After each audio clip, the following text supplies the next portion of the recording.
moo gën a jafe dans les politiques de développement mais une fois que le déclic est là kenn dootul arrêter le processus de développement luy jëm kanam la rek kenn mënut ko arrêter moo tax ñun ñëpp suñu responsabilité y compris les députés de l'opposition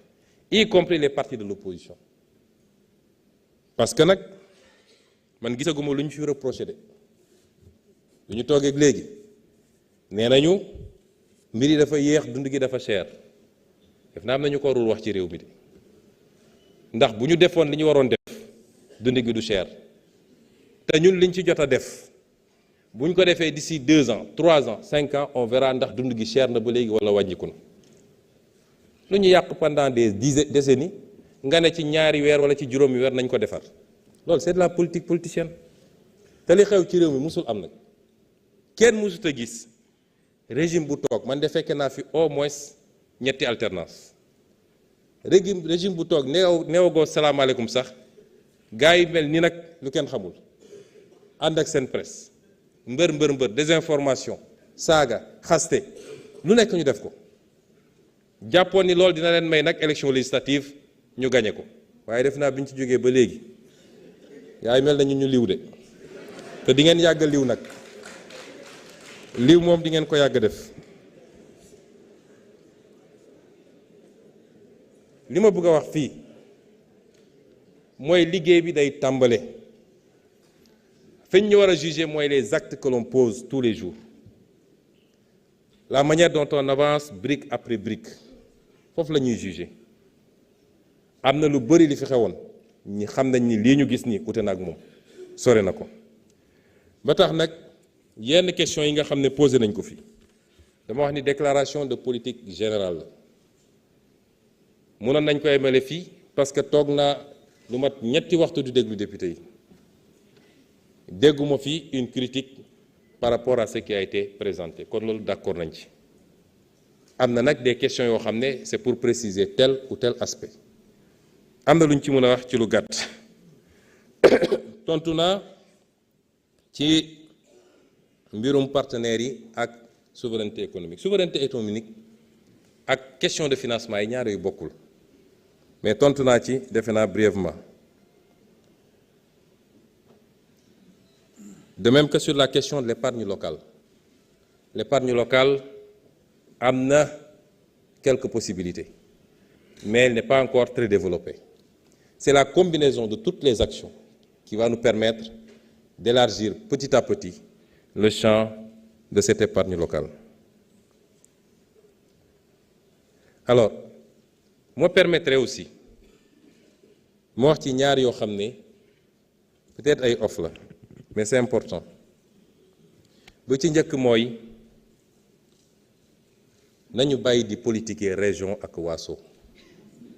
loolu amul njëriñ fii ñun ñëpp fu tànke lañu nañu bàyyi wax yooyu amul njëriñ ay Matam dañ ko bàyyi ci lii suñu bàyyi Matam ci loolu ñi fi toogoon ñoo ko fi bàyyi te waa Matam lañu ñi yoroon réew mi ñoo ko bàyyi ci loolu te waa Matam lañu ñun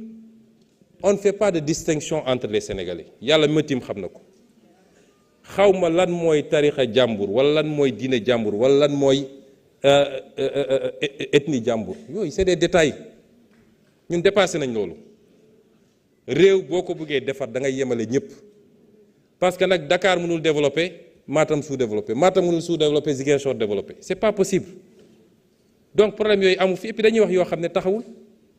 affaire pôle yi c'est de la désinformation pôle yi ñun ñoo ko proposé biñ ko proposé ba pare dañu xool configuration bi parce que découpage géographique découpage administratif kenn du ko def par rapport à des ethnies munoon ne ethnie yëpp dama leen dajale ci benn région la région naturelle de Casamance c'est la région la plus naturelle du Sénégal ci configuration ñaata région la ñett la benn région la woon en 1960 ñu def ko ñaar ensuite Kolda ak Ziguinchor ñu ñëwaat def ko ñett la région du fleuve benn région la woon ñu dox ba jàpp ni dafa rëy torop ñu def ko ñaar def fi Matam def fële Saint-Louis et c'est comme ça que ça évolue mais est-ce que sooy def découpage da ngay toog fii naan fii mooy Fouta fii mooy bundu fii mooy déedéet c'est d'autres préoccupations. Et à partir de ce moment l'appellation ba léegi tuddeeguñu foofu dara de dañ ko tuddee pôle nord lañ ko tuddee. Vous savez pourquoi? C'était pour éviter du pôle nord bu sedd ba de mais c'était pour éviter que yàqkat yi dem ci population yi di leen gëmloo ay affaire du moom rek lañu tuddee lu ñu tuddeegul pôle sud-est tuddeeguñ ko pôle sud tuddeeguñ ko pôle centre tuddeeguñ ko. Est-ce que da nga dégg waa Kaolack Kaffrine ak yooyu ñu ñëw naan ñun Saalum wala ñun Siin wala pourquoi tuddeewuñ ko? dañu xool ne dafa am ay réalités sociologiques nañu bàyyi buñ ci tollee bu war a baptiser ces pôles là ñu dem waxtaan ak ña fa ne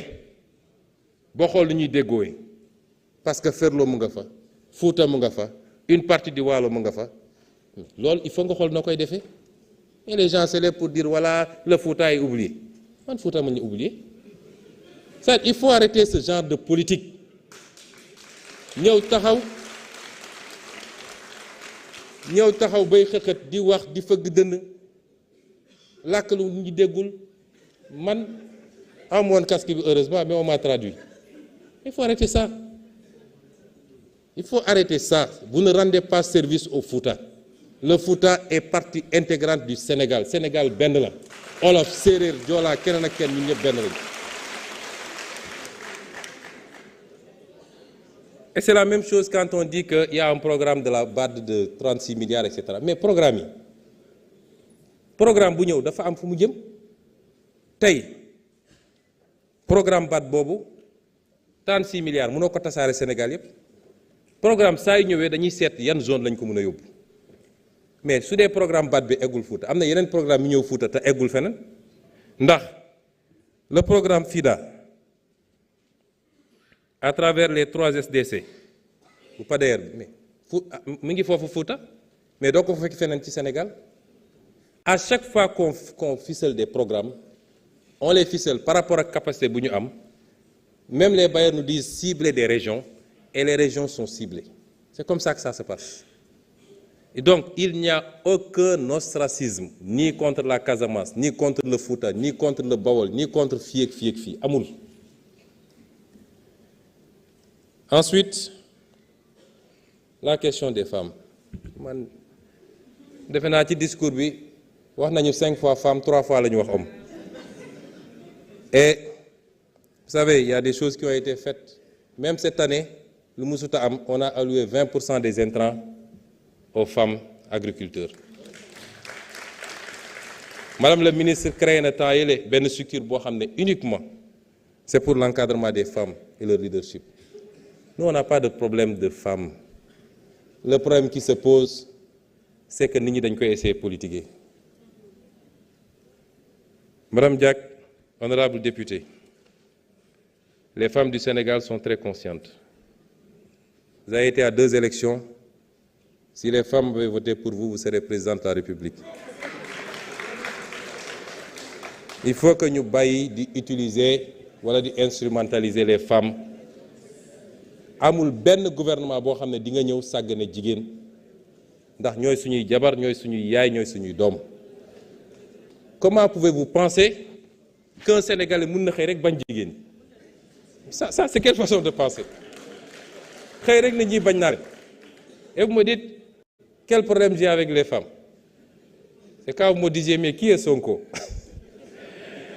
Je n'ai aucun problème avec les femmes et je suis Sonko.